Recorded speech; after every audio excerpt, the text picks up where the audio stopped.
muchas, pero muchas bendiciones para todos. Soy el pastor Antonio López de Iglesia Cristiana Iglecentro de las Asambleas de Dios en Acacías Meta, Colombia. Y estoy muy complacido de poder estar de nuevo con ustedes y poder compartirles el poderoso mensaje de la palabra de Dios. El título que he puesto a las notas que he preparado y que me permito leerles es Ayúdame en mi incredulidad. Ayúdame en mi incredulidad. Evangelio de Marcos, capítulo número 9, versículo 17 y siguientes, nos cuenta así. Uno de la multitud dijo: Maestro, traje a ti mi hijo que tiene un espíritu mudo, el cual donde quiera que le toma, le sacude, y mi hijo echa espuma por la boca, cruje los dientes y se va secando. Y dije a tus discípulos que lo echasen fuera, y no pudieron.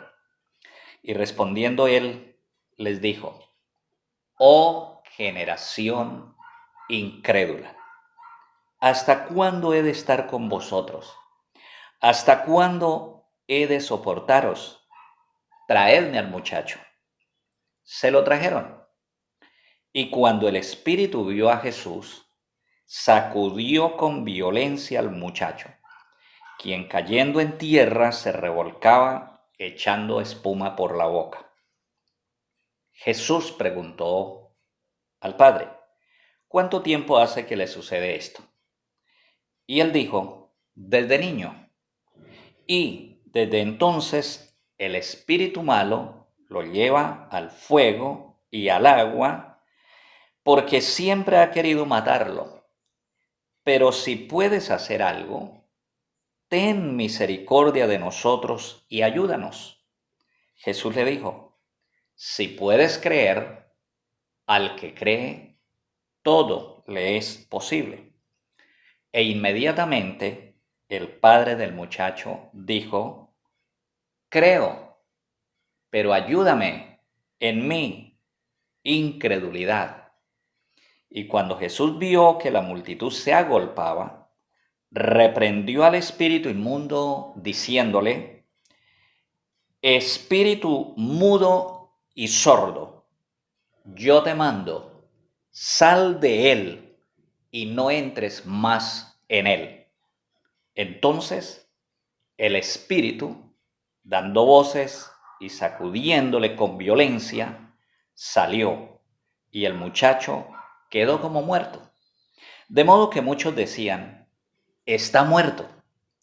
Pero Jesús, tomándole de la mano, le enderezó, y el muchacho se levantó siendo libre. Hasta ahí el texto bíblico. Titulé mi mensaje anterior: Señor, aumentanos la fe.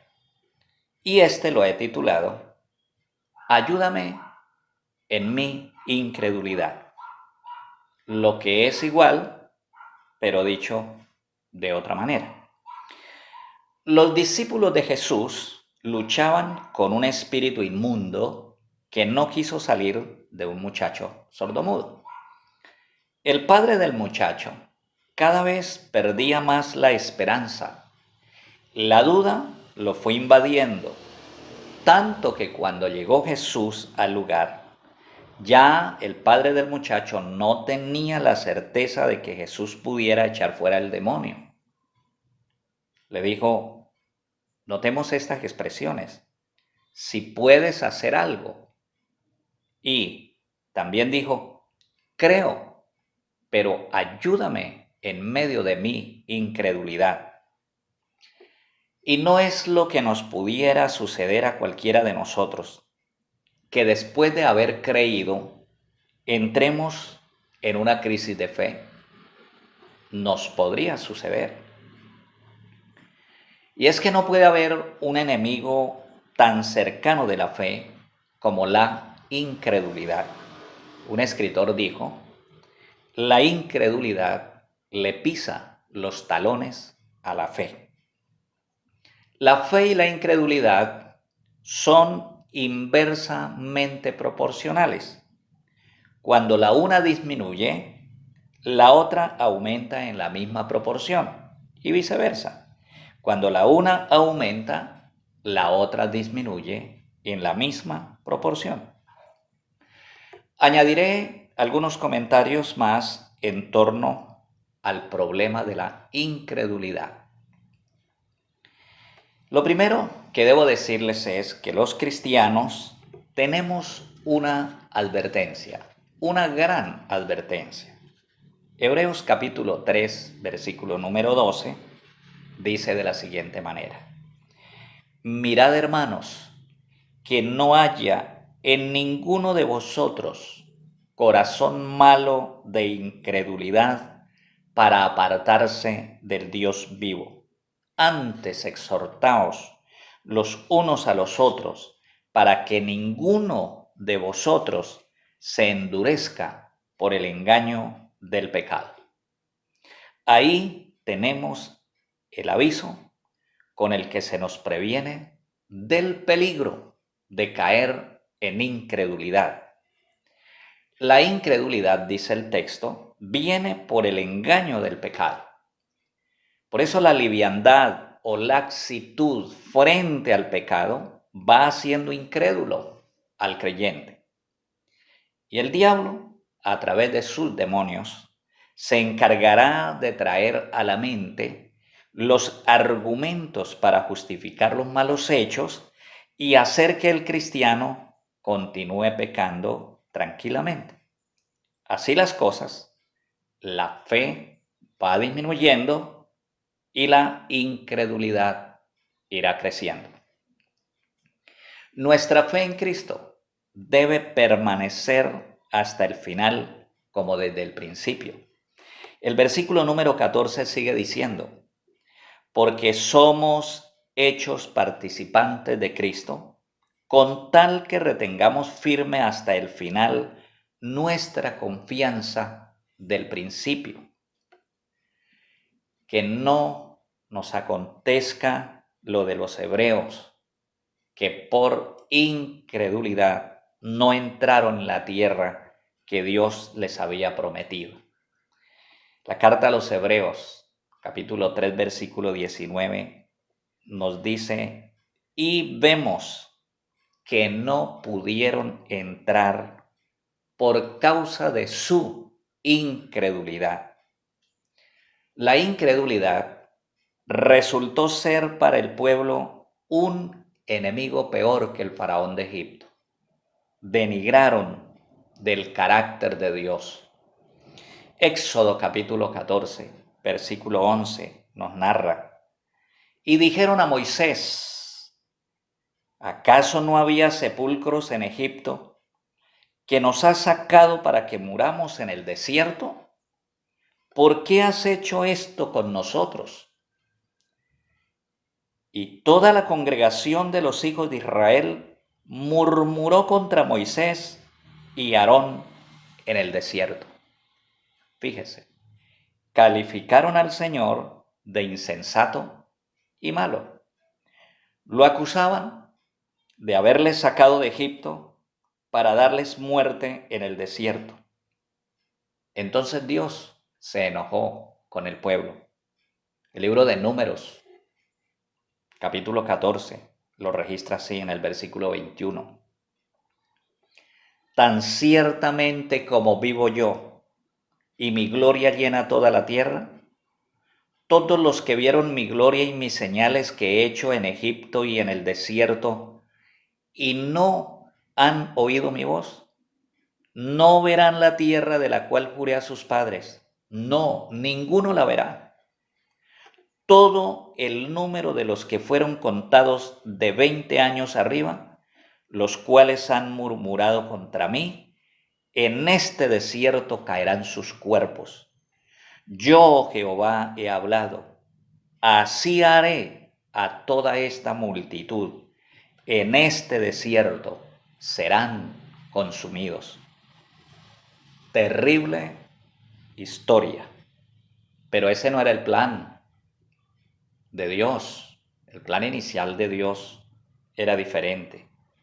Ellos morirían en el desierto por causa de su incredulidad. No quisieron entrar a poseer la tierra. Se olvidaron de las maravillas que Dios había hecho a favor de ellos e intentaron devolverse para Egipto. Los creyentes que vuelven al sistema del mundo, vuelven porque han caído en incredulidad. Descarriarse significa caer en incredulidad.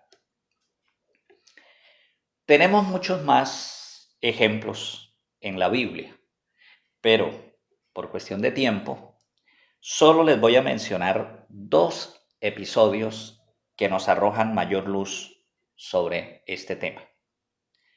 El primer caso es el caso de Samaria cuando fue sitiada por los sirios. Todo, absolutamente todo alimento se agotó, se acabó. Se estaban devorando entre humanos. Dice la Biblia que guisaban sus niños para comerlos y poder sobrevivir. Segundo de Reyes, capítulo 7, versículo 1, dice así. Dijo entonces el profeta Eliseo: oíd palabra de Jehová. Así ha dicho Jehová: mañana a estas horas, a la puerta de Samaria, valdrá un seah de harina un siclo, y 2 seahs de cebada un siclo. Y un príncipe escudero del rey respondió al varón de Dios y dijo: si Jehová hiciere ahora ventanas en el cielo, ¿sería esto así? Y Eliseo le dijo: he aquí, tú lo verás con tus ojos, mas no comerás de ello. Entonces el pueblo salió y atacó a los sirios y saqueó el campamento de los sirios, y fue vendido un seah de harina por un siclo y 2 seahs de cebada por un siclo, conforme a la palabra de Jehová. Y el rey puso a vigilar a la puerta de la entrada de la ciudad a aquel príncipe escudero suyo, y lo atropelló el pueblo a la entrada de la ciudad, y murió, conforme a lo que había dicho el varón de Dios. El siervo escudero del rey pereció por su incredulidad. No creyó a la palabra de Jehová anunciada por el profeta Elías. Otro episodio es cuando el pueblo judío liberó a Barrabás y crucificó a Jesús. El evangelista Mateo, su capítulo 27, nos narra lo siguiente. Y respondió el gobernador y les dijo: ¿a cuál de los 2 queréis que os suelte? Y ellos dijeron: a Barrabás.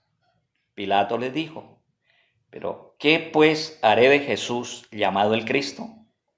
Todos le dijeron: que sea crucificado. Y el gobernador les dijo: ¿pero qué mal ha hecho? Y ellos gritaban aún más diciendo: sea crucificado. Viendo Pilato que se hacía más alboroto, tomó agua y se lavó las manos delante del pueblo, diciendo: inocente soy yo de la sangre de este justo, allá vosotros. Y respondiendo el pueblo dijo: su sangre sea sobre nosotros y sobre nuestros hijos. Entonces le soltó a Barrabás, y habiendo azotado a Jesús, le entregó para ser crucificado. Fíjese, los judíos fracasaron por su incredulidad. Su sangre sea sobre nosotros y sobre nuestros hijos. Es una maldición generacional. ¡Qué declaración más absurda y loca! Solo podía venir de gente que no había podido creer que Jesús era el Cristo. Y es que la incredulidad es el mayor pecado. Es el pecado por el cual las almas van al infierno de manera automática. San Juan capítulo 3, versículo 36 dice: el que cree en el Hijo de Dios tiene vida eterna, pero el que rehúsa creer en el Hijo de Dios no verá la vida eterna, sino que la ira de Dios estará sobre él. Marcos 16, 16. El que creyere en el Evangelio y se haga bautizar, será salvo, mas el que no creyere será condenado. Única alternativa: creer o no creer. Concluyo. No permitamos jamás que los momentos críticos nos hagan cambiar el acertado concepto que hemos tenido de Dios. Dios es bueno, Él es fiel y por lo tanto es absolutamente confiable. Cuando esté ante lo imposible, jamás diga no creo. Y si no puede decir creo, al menos diga: Dios, ayúdame en medio de mi incredulidad.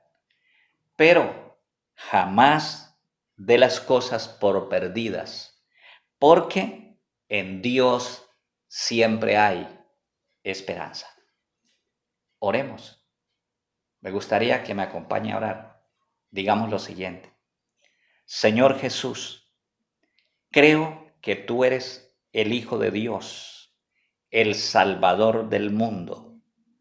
Te acepto como el Señor y Salvador de mi alma, y creo en el Evangelio como la única verdad para ser salvo. Perdona mis pecados y regálame la vida eterna. Que Dios los bendiga más y más. Gracias por su atención a la palabra y gracias por compartir este mensaje para que otros puedan ser bendecidos con la palabra de Dios. Amén.